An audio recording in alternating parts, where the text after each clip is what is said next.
안녕하세요. 사랑하는 나그네교회 교회 여러분, 그리고 하나님의 말씀을 같이 감사함으로 읽어가는 그리스도의 형제 자매된 교회 여러분, 오늘 하루도 주 안에서 평안하시기를 주의 이름으로 축복합니다.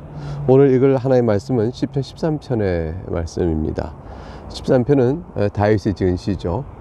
오랜 고통 속에 있을 때 성도가 어떻게 될까요? 절망감이 다가오겠죠. 다윗은 지금 그런 절망감의 상황 속에서 지쳐가지고 하나님께 어느 때까지입니까? 라고 외치는 그 4번에 걸친 절규가 담겨있는 그런 시편입니다. 1, 2절에 그 4번을 다 담고 있어요. 그러니까 시편을 시작하면서 얼마나 급박한 또는 낙심의 크기가 얼마나 깊은지 그런 것들 바로 알 수가 있죠. 1절을 보겠습니다. 여호와여, 어느 때까지니까? 나를 영원히 잊으시나이까? 주의 얼굴을 나에게서 어느 때까지 숨기겠나이까? 하나님을 향한 절규입니다. 지극히 크고도 깊은 절망감에 처한 다윗은 과연 어느 생에 어느 때 이런 시편의 절규를 담아낼 수 있었을까요? 그가 아마도 대체로 이제 정확하게 어느 시점인지는 표시가 없기 때문에 판단하기 어렵지만 대체로 아마도 10년 세월 동안 사울에게 쫓겨 다니던 광야 시절이 아닐까 이렇게 생각합니다. 얼굴을 어느 때까지 숨기시겠나이까? 이런 말은 하나님께서 민수기 6장 25절에 아론을 통해 축복하시면서 여호와는 그의 얼굴로 네게 비추사 은혜 베푸시길 원하며 이런 말씀의 축복을 아론하고 하게 했죠. 바로 그러한 내용을 생각해 볼 때 하나님께서 그의 얼굴을 우리에게 비춰준다는 것은 우리가 하나님 사이의 화목의 관계요, 또 우리를 보호하시는 하나님의 손길 가운데 우리가 안전히 거하고 있음을 보여줍니다. 고통의 늪에서 허우적거릴 때 도우시는 손길이 내게 임하여 그곳에서 벗어날 수 있으면 우리는 하나님의 얼굴을 보았다, 이렇게 말하고 있겠죠. 근데 다윗은 나를 영원히 잊으셨나이까? 이렇게 말합니다. 이것은 뭐예요? 다윗이 깊은 절망 속에서 하나님께 탄식하며 기도하였으나 하나님께서 응답의 손길이요 구원의 손길을 바로 내미시는 어떤 변화를 못 느끼고 있는 것이죠. 그러니까 하나님이 영원히 나를 잊으셨구나, 영영이 나를 잊으셨구나 하고 탄식하고 있는 겁니다. 정말로 잊으셨다고 믿어서 그런 것일까요? 그것이 아니고 정말로 어떻게 하나님 어느 때까지 이렇게 우리를 돌아보지 아니하십니까? 라는 그 외침 속에서 하나님 마치 영원히 나를 버리신 것 같습니다 라는 그 절망의 크기를 그렇게 표현하고 있는 것이죠. 신앙 가운데 외치는 절규인 줄 알 수가 있습니다. 2절에 나의 영혼이 번민하고 종일토록 마음에 근심하기를 어느 때까지 하오며 그랬어요. 번민과 근심을 어느 때까지 하오며, 그것도 종일토록이라고 그랬어요. 내 원수가 나를 치며 자랑하기를 어느 때까지 하오리까? 하나님의 손길이 없는 동안 다윗은 스스로 이 고통 가운데서 자기 영혼이 번민 중에 있음을 내적으로 고백하고 있고요, 동시에 외적으로 원수가 더욱더 자기를 높이고 다윗을 조롱하는 그런 상황이 계속되겠다는 사실을 주 앞에 호소하고 있습니다. 이것은 하나의 시험이죠.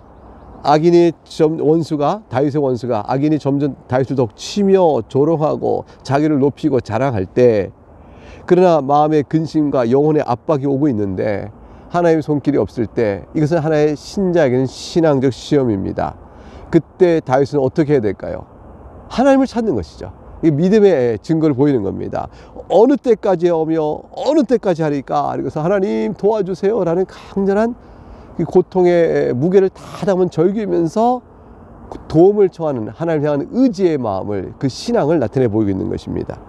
여러분, 우리도 마찬가지로 우리에게 어떤 절망과 낙심과 곤고한 삶이 닥쳐왔을 때, 그것이 세월이 흘러가면서 계속 오래되고 있을 때, 여러분, 우리는 그때 하나님 어찌 내 기도를 듣지 않으십니까? 하나님은 나를 돌아보지 않으실까요? 이런 마음이 들죠.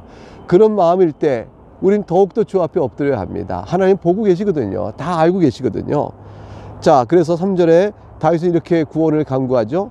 여호와 내 하나님이여, 신앙으로 붙듭니다. 나를 생각하사 응답하시고 나의 눈을 밝히소서. 두렵건대 내가 사망의 잠을 잘까 하오며.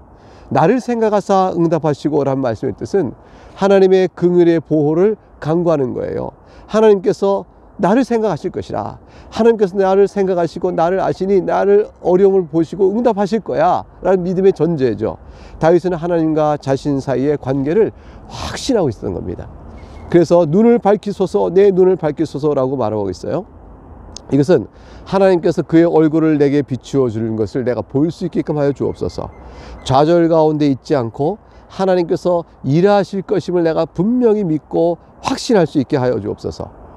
내가 사망의 잠을 잘까 하며 라는 말과 연결해 보게 되면, 사망의 잠이라는 것은 육체의 죽음을 뜻할 수도 있습니다. 그 악인의 횡포에서 내가 육체의 죽음을 당하지 않게 해주시고 우리 여기서 구원하시는 은혜의 손길을 보게 해주세요 라는 뜻이 되어지면서, 동시에 육체의 죽음을 어떻게 볼 수 있어요? 영적 죽음으로 말할 수 있죠.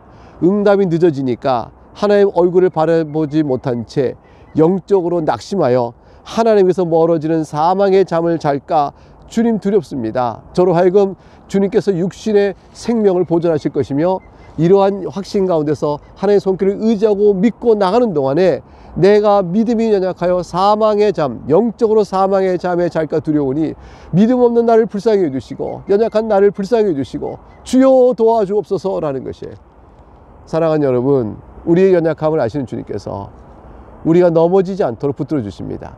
감당할 만한 시험만 주신다고 했어요. 어떤 어려움과 공감이 있다 할지라도 주 앞에 엎드려 기도하시고 끝까지 기도하시고 도우심을 구하시면 하나님께서 여러분의 심령 속에 모든 지각에 뛰어나신 하나님이 평강을 채워주시며 우리 삶을 끝끝내 마침내 승리의 길로 인도하실 겁니다. 4절에 두렵건대 나의 원수가 이르기를, 이렇게까지 권고하여서 사망의 잠을 잘까 하노라 합니다 라고까지 말하는 것은 실질적으로 두려워하는 이 상황이 벌어지고 있는 거죠. 나의 원수가 이르기를 내가 그를 이겼다 할까 하며, 하나님 이게 눈에 보이는 상황인 거예요. 내가 흔들릴 때 나의 대적이 기뻐할까 하나이다. 이것은요, 사람의 판단으로는 원수가 이기고 대적들이 기뻐할 만한 상황입니다. 하나님, 그러니 이런 상황이 벌어져서 이렇게 되어버리면 하나님이 두렵건대 이런 일이 있지 않도록 도와주옵소서. 사람의 생각으로는 이 일이 확정된 듯 같으나 하나님께서 일어나시면 악인을 물리칠 수 있으니 하나님 영광이 누가 되지 아니하도록 주여 불쌍히 여겨주옵소서, 도와주옵소서라고 말하는 것이죠. 이런 가운데 호소를 주 앞에 드리면서도 다윗은 참 이 시편 속에서 믿음이 얼마나 견고한가 보세요. 그것은 구원의 확신과 그 구원에 이른 것으로 인한 기쁨의 찬양을 올리면서 시편을 맞춰 나갑니다. 이것은 하나님 어떤 분인지 아는 순간에 나오는 신앙이죠. 눈에 보이는 것은 다 피조물이요 잠깐 있다 지나가는 것들이에요. 하나님 창조주시여 모든 역사를 간섭하고 계세요. 우리 인생을 다 통찰하고 계시고요, 우리 인생을 이끌어주고 계세요. 여러분 우리가 당한 처지나 형편이 어떠한 상황이라 할지라도, 그것이 나는 순전하나 악인으로 인해서 당하는 일이라 할지라도, 또는 내가 스스로 내 탐욕으로 넘어지는 일이다 할지라도, 또는 나의 실수와 나의 오류, 그거로 인해서 내가 잘못한 일이다 할지라도, 우리의 책임이 있는 우리의 잘못이라 할지라도 하나님 우리를 살펴보시면서 끝까지 보호의 손길을 놓지 않으신 것이죠.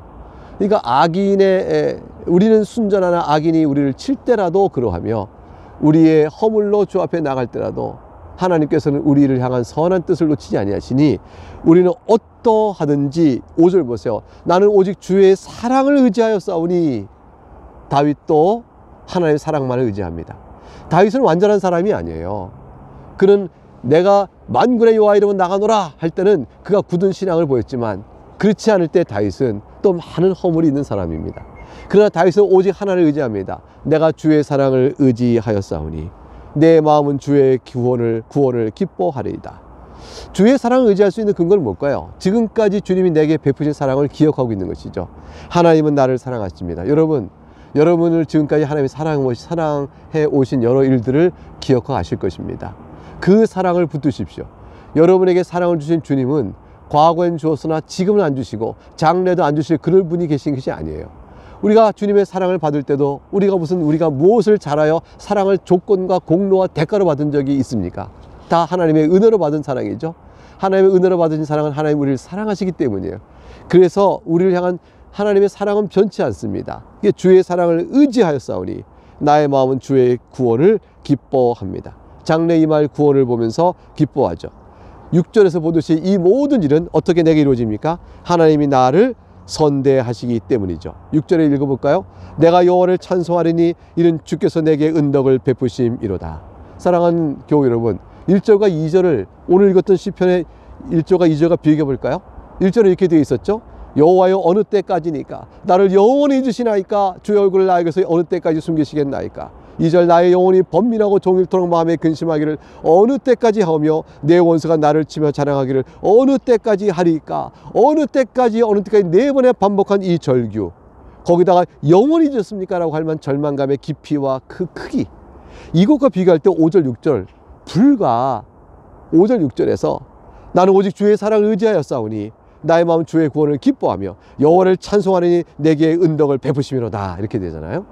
이 절망의 수렁 안에서 하나님께 내게 베푸신 사랑을 기억해보며 하나님은 나를 잊지 않으신다 라고 생각하니 오히려 그 주 안에서 주의 능력과 지혜로운 섭리 안에서 내게 미치질 구원을 미리 바라보면서 기뻐하는 것이죠. 이것이 성도가 갖는 신앙의 길입니다. 극심한 역경과 고난의 상황에서도 여호와로부터 주어지는 구원에 대한 확신을 가지고 극복해 가는 것입니다. 미리 이루어질 장래의 영광을 바라보는 것이죠. 현재의 고난을 이겨가는 것입니다. 사도 바울도 그랬습니다. 현재 우리의 고난은 장래 우리가 받을 영광과 좋게 비교할 수 없다. 장래 영광이 너무나 크니까 현재의 고난은 장래 영광과 비교할 수 없다 그랬어요. 우리는 그 영광을 약속받고 있는 사람들입니다. 사랑하는 여러분, 예수 그리스도의 부활하셨습니다. 고난 속에 십자가의 모든 우리의 고난을, 우리의 죄값을, 또 우리가 범한 죄로 인한 그 심판의 징후를 주께 다 패하시고 십자가에 죽으시고 부활하심으로 우리를 구원하셨습니다. 이제 이 능력의 주님을 의지하고 승천하셔서 하늘에 계시며 우리를 돌보시는 주님, 다시 오셔서 이루실 그날을 바라보면서 오늘도 현재 고난을 넉넉히 이겨가는 그날에 우리에게 약속하신 장래의 영광을 바라보면서 오늘 살아가는 겁니다. 그러면 이 땅에 사는 동안에도 평강이 주어지고 이 땅에 사는 동안에도 선을 맛볼 수 있으며 이 땅에 사는 동안에도 주의 사랑을 우리가 누릴 수가 있을 것입니다. 이 말씀으로 오늘도 힘이 있게 하신 여러분 될 수 있기를 바라겠습니다. 오늘은 또한 14편도 같이 읽어야 됩니다. 잠시 후에 14편을 또 같이 보는 시간으로 만나겠습니다.